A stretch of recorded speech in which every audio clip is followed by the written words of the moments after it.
बिस्मिल्लाहिर्रहमानिर्रहीम अस्सलाम वालेकुम रहमतुल्लाहि व बरकातुहू। तो आई होप कि आप सब लोग ठीक होंगे। आप देख रहे हैं मेरा YouTube channel bio with sir Habib और मैं हूं आपका बायोलॉजी इंस्ट्रक्टर हबीब अहमद।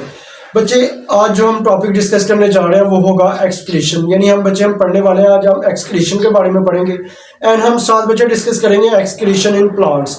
तो बच्चे मूव करते हैं अपने टॉपिक की तरफ।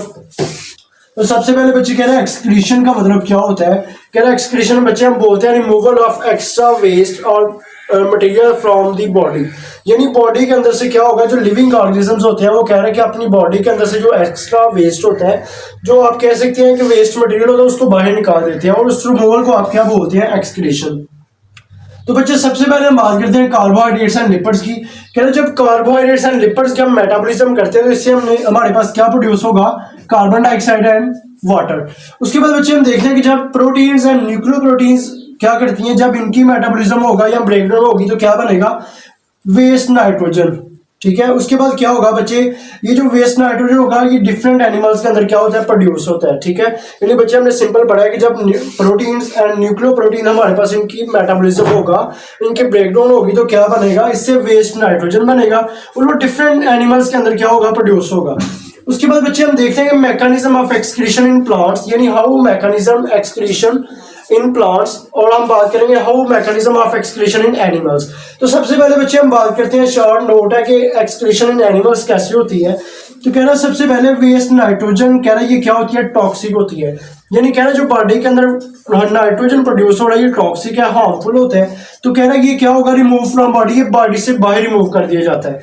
उसके बाद देखिए बच्चे कह रहे हैं कि elimination of waste metabolites mainly of nitrogenous waste. कह रहा है बॉडी के अंदर से जो हमने मेटाबॉलिज्म वेस्ट को, या आप कह सकते हैं वेस्टफुल मेटाबोलाइट्स को आपने बॉडी से बाहर रिमूव करवाना है तो क्या होगा, कह रहा है जो मेनली क्या होते हैं उसके अंदर नाइट्रोजनस कंपाउंड्स होंगे और इस प्रोसेस को आप क्या बोलते हैं, एक्सक्रीशन।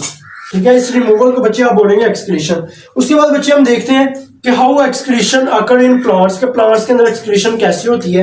तो आप कह सकते हैं कि प्लांट्स जो होते हैं हमारे पास वो क्या होती है, ऑटोट्रॉफिक मोड होता है। यानी प्लांट्स क्या करते हैं, प्रीपेयर देयर ओन फूड, या अपनी खुराक खुद बना सकते हैं। उसके अलावा इसका वेस्ट प्रोडक्ट क्या होगा, ऑक्सीजन। ठीक है, यानी बच्चे जब हमारे पास फोटोसिंथेसिस का प्रोसेस होता है तो उसके बाई प्रोडक्ट या एंड प्रोडक्ट पे क्या बनेगा, ऑक्सीजन बनेगा एंड ग्लूकोज बनेगा। उसके बाद बच्चे देखते हैं कि oxygen and in metabolism produce carbon dioxide and water. कह रहे हैं जब हमारे पास प्लांट्स के अंदर मेटाबॉलिज्म होते हैं उनके अंदर क्या बनेगा, कार्बन डाइऑक्साइड बनेगा और क्या बनेगा, वाटर बनेगा। और ये हमारे पास बच्चे होते हैं एक्सक्रीटरी प्रोडक्ट्स। तो बच्चे आप कह सकते हैं कि what are the excretory products from the plants. ठीक है, तो आप कह सकते हैं कि जो प्लांट्स के अंदर से वेस्ट प्रोडक्ट्स रिलीज हो रहे हैं या वेस्ट जो प्रोडक्ट्स बन रहे हैं उसको आप कार्बन डाइऑक्साइड बनेगा और एक क्या बनेगा हमारे पास, वाटर और एक ऑक्सीजन। इसको आप क्या बोलते हैं, एक्सक्रीटरी प्रोडक्ट्स। उसके बाद बच्चे हम देखते हैं कि अब हम स्टडी करने जा रहे हैं कि एक्सक्रीशन इन प्लांट्स, कि प्लांट्स के अंदर एक्सक्रीशन कैसे होती है। तो बच्चे हम ये डिटेल में देखते हैं कि प्लांट्स के अंदर जो हमारे पास एक्सक्रीशन का मैकेनिज्म है वो किस तरह से परफॉर्म हो रहा है। सबसे पहले बच्चे देखेंगे जितने भी हमारे पास लिविंग थिंग्स होती हैं वो क्या करवाती हैं, वो एक्सक्रीशन करेंगी। यानी जितनी भी लिविंग थिंग्स हैं वो अपनी बॉडी के अंदर से वेस्ट मटेरियल्स को बाहर रिमूव करवाएंगी। सबसे पहले बच्चे बात करते हैं प्लांट्स के अंदर क्या होता है, हमारे पास ऑक्सीजन प्रोड्यूस होगी और ऑक्सीजन किस रिएक्शन से बनती है, फोटोसिंथेसिस से। यानी अगर बच्चे आपने फोटोसिंथेसिस की अगर हम इक्वेशन की बात करते हैं तो क्या होगा, कह रहा है 6CO2 प्लस 12H2O। इधर हमारे पास सनलाइट है, क्या बनेगा, C6H12O6 प्लस 6O2। तो देखिए हमारे पास क्या है, जब फोटोसिंथेसिस का बच्चे प्रोसेस होता है उसके एंड प्रोडक्ट में हमारे पास क्या बनेगा, ऑक्सीजन बन रही है। उसके बाद बच्चे देखेंगे ना कार्बन डाइऑक्साइड, कह रहा है वेस्ट प्रोडक्ट ऑफ रिस्पिरेशन। कह रहा है जब हमारे पास रिस्पिरेशन का प्रोसेस होता है तो उस प्रोडक्ट से हमारे पास या उस प्रोसेस के थ्रू हमारे पास क्या बनेगा, कार्बन डाइऑक्साइड रिलीज होगी। एंड अगर हम बात करते हैं वाटर की तो कह रहा है फोटोसिंथेसिस, कह रहा है जब हमारे पास फोटोसिंथेसिस और रिस्पिरेशन दोनों प्रोसेस के रिजल्ट में क्या बन रहा है, वाटर प्रोड्यूस हो रहा है। उसके बाद बच्चे देखते हैं हमारे पास क्या है, प्लांट्स के अंदर एक बड़ा सा वैक्यूल प्रेजेंट होता है। बच्चे अगर आप प्लांट के सेल की बात करते हैं तो लेट्स सपोज ये एक प्लांट का सेल है, इसके दरमियान में कह रहा है एक बड़ा सा वैक्यूल मौजूद होता है। कह रहा है इस वैक्यूल की वजह से जो प्लांट्स का आप कह सकते हैं न्यूक्लियस वो एक साइड पे चला जाएगा। ठीक है, तो ये हमारे पास क्या होगा, ये वैक्यूल होता है। अब वैक्यूल का बच्चे क्या प्रोसेस होता है, वैक्यूल का क्या फंक्शंस होते हैं, क्या मैकेनिज्म होता है। तो कह रहा है वेस्ट प्रेजेंट इन प्लांट्स, कह रहा है स्टोरेज ऑफ यूजफुल कंपाउंड्स। कह रहा है जितने भी प्लांट्स के अंदर यूजफुल कंपाउंड्स होते हैं वो वैक्यूल्स के अंदर स्टोर होंगे। उसके अलावा क्या है स्टोरेज ऑफ वेस्ट सब्सटेंसेस, यानी जो प्लांट्स के अंदर जो वेस्ट मटेरियल्स है, वेस्ट सब्सटेंसेस हैं, वो भी क्या हो रहे हैं, वो भी इस वैक्यूल्स के अंदर क्या हो रहे हैं, स्टोर हो रहे हैं। और बच्चे अगर थर्ड पे हम बात करें, कह रहे हैं लेड टू क्रिस्टल फॉर्मेशन, कह रहा है जब बहुत ज्यादा बच्चे वेस्ट मटेरियल हमारे पास प्लांट के वैक्यूल के अंदर कंबाइन हो जाएंगे या जमा हो जाएंगे, तो हमारे पास क्या बनेगा, लेड के क्रिस्टल्स बनना शुरू हो जाएंगे, ठीक है। उसके बाद बच्चे देखें, कह रहा है कि ऑर्गेनिक एंड इनऑर्गेनिक जो वेस्ट होते हैं हमारे पास, क्या ना वो प्लांट के बच्चे डिफरेंट ऑर्गन्स होते हैं उसके अंदर स्टोर होते हैं, ठीक है। अगर बच्चे हम बात करते हैं इसके बेसिक जो हमारे पास ऑर्गन आएगा वो क्या आएगा, लीफ, यानी जो प्लांट के बच्चे लीफ होते हैं वो क्या करेंगे, प्लांट के जो एक्स्ट्रा प्रोडक्ट्स होते हैं, जो वेस्ट मटेरियल्स होते हैं, उनको अपने अंदर स्टोर करवा लेंगे। कह रहे हैं कि बच्चे फॉल ऑफ लीव्स, यानी जो आप देखते हैं कि जो जब ऑटम का सीजन में क्या होता है कि प्लांट के जो लीव है वो फॉल करना शुरू कर देते हैं, तो वो कैसे, कह रहा है लीव स्टोर्ड वेस्ट कंपाउंड्स, क्योंकि इनके अंदर क्या होता है, वेस्ट कंपाउंड स्टोर हो जाते हैं।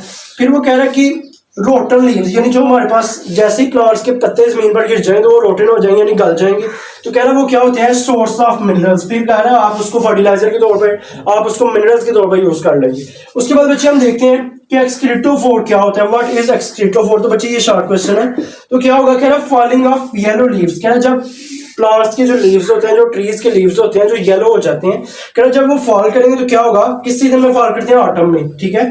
तो कह रहा है गेट रिड ऑफ वेस्ट, कह रहा है कि हमें पता है, हमने पढ़ा है कि जो हमारे पास प्लांट की जो लीव्स होते हैं उनके अंदर वेस्ट मटेरियल स्टोर होते हैं। तो कह रहा है जब वेस्ट मटेरियल स्टोर होंगे तो उनका जो प्लांट्स का लीव का कलर वो येलो हो जाएगा। जैसे लीव कलर येलो होगा तो प्लांट्स की जो लीव्स हैं वो फॉल करना शुरू करेंगे, यानी गिर जाएंगे। तो कह रहा है इस तरह से कि प्लांट्स क्या होते हैं, वो अपनी बॉडी के जो हार्मफुल वेस्ट होते हैं, जो वेस्ट मटेरियल्स होते हैं, उनको बॉडी से बाहर एक्सक्रीट कर देती है। तो बच्चे इस प्रोसेस को आप बोलते हैं एक्सक्रीटोफोर। उसके बाद बच्चे हम देखते हैं कि लीव्स कैसे करते हैं। लीव्स का जो बच्चे जो कलर चेंज हो रहा है, हम कह रहे हैं कि ये क्लोरोफिल की वजह से नहीं होता। ये किस वजह से लीव्स का कलर चेंज हो रहा है, लीव्स का कलर येलो किस वजह से हो रहा है, बिकॉज की कह रहे हैं कि प्लांट्स की जो लीव्स होते हैं उनके अंदर बहुत ज्यादा बच्चे हार्मफुल सब्सटेंसेस आप कह सकते हैं, वेस्ट मटेरियल्स कह सकते हैं, वो आपके पास क्या होते हैं, स्टोर होते हैं। उसकी वजह से वो जो लीव्स का कलर है वो येलो हो जाएगा, या आप कह सकते हैं डीकलोरेशन हो जाएगी। उसके बाद बच्चे देखते हैं कि एक्सक्रीशन बाय स्टेम, के आप कह सकते हैं कि जो प्लांट्स के जो स्टेम होता है उसके थ्रू एक्सक्रीशन का प्रोसेस कैसे होता है। तो बच्चे कह रहे हैं कि जो हमारे पास ट्रीज होते हैं, जितने भी हमारे पास दरख्त हैं, ट्रीज हैं, वो क्या करेंगे, अपने केमिकल्स के होते हैं उनको स्टेम के अंदर स्टोर कर लेंगे, उनको क्या करेंगे, ट्रंक्स के अंदर स्टोर करेंगे। फिर क्या होगा, या आप कह सकते हैं बच्चे इन ओल्ड जाइलम, यानी जाइलम के अंदर भी स्टोर कर देंगे। तो कह रहे ये वाला जो प्रोसेस होता है किसके अंदर हो रहा है, इबोनी। इबोनी बच्चे क्या होता है, कह रहे जो हमारे पास प्लांट का स्टेम होता है वो अंदर से बहुत ज्यादा ब्लैक वुड बनाना शुरू कर देता है। उस प्रोसेस को आप उसको आप बोलते हैं इबोनी, ठीक है। उसके बाद बच्चे आप देखते हैं एक्सक्रीशन बाय रूट्स, के प्लांट्स की जो रूट्स होती हैं उनके थ्रू एक्सक्रीशन कैसी हो रही है, या शॉर्ट क्वेश्चन आएगा कि how excretion occurs in the roots of plants. तो बच्चे आप कह सकते हैं कि जो प्लांट्स होते हैं secrete waste compounds in soil, यानी वो प्लांट्स क्या करते हैं, अपने जो वेस्ट कंपाउंड्स हैं वो रूट्स के थ्रू क्या करेंगे, अपनी सॉइल के अंदर क्या करेंगे, रिलीज कर देंगे। कह रहा बच्चे देखेंगे प्लांट की रूट्स हैं, तो कह रहा है ये जो रूट्स होते हैं इनके जरिए प्लांट्स क्या करते हैं, जो केमिकल्स होते हैं उनको सॉइल के अंदर यानी मिट्टी के अंदर रिलीज कर देंगे। उसके बाद क्या होगा बच्चे, केमिकल वेपन्स, कह रहा है ये जो हमारे पास वेस्ट कंपाउंड्स होते हैं ये केमिकल वेपन्स के तौर पर इस्तेमाल हो रहे हैं, जैसे कि जो कंपैक्टिंग प्लांट्स होती हैं, यानी जो इन प्लांट्स के ऊपर अटैक करके इनको फीड के तौर पर खा जाएंगे। कह रहा है उसके मतलब उसके अगेंस्ट भी आप ये यूज कर सकते हैं। तो बच्चे इसके एग्जांपल में आ रहा है कॉनिफर्स, ठीक है। तो बच्चे ये आज का हमारा टॉपिक था जिसमें हमने बच्चे एक्सक्रीशन के बारे में पढ़ा कि व्हाट इज एक्सक्रीशन। उसके बाद बच्चे हमने पढ़ा है कि एनिमल्स के अंदर एक्सक्रीशन कैसे हो रही है, प्लांट्स के अंदर कैसे हो रही है। उसके अलावा बच्चे हमने एक्सक्रीशन इन प्लांट्स को डिटेल में स्टडी किया। तो बच्चे आई होप कि आप सब लोगों को समझ आ गई होगी। अगर किसी को कोई क्वेश्चन है तो आप लोग कमेंट सेक्शन में पूछ सकते हैं। अब अगर आपने अभी तक हमारे YouTube चैनल को सब्सक्राइब नहीं किया तो YouTube चैनल बायोविट सर हबीब को सब्सक्राइब कर लें ताकि हमारी नई आने वाली हर वीडियो आप तक बर वक्त पहुंच सके। तो मिलते हैं अगले लेक्चर में, तब तक के लिए अल्लाह हाफिज।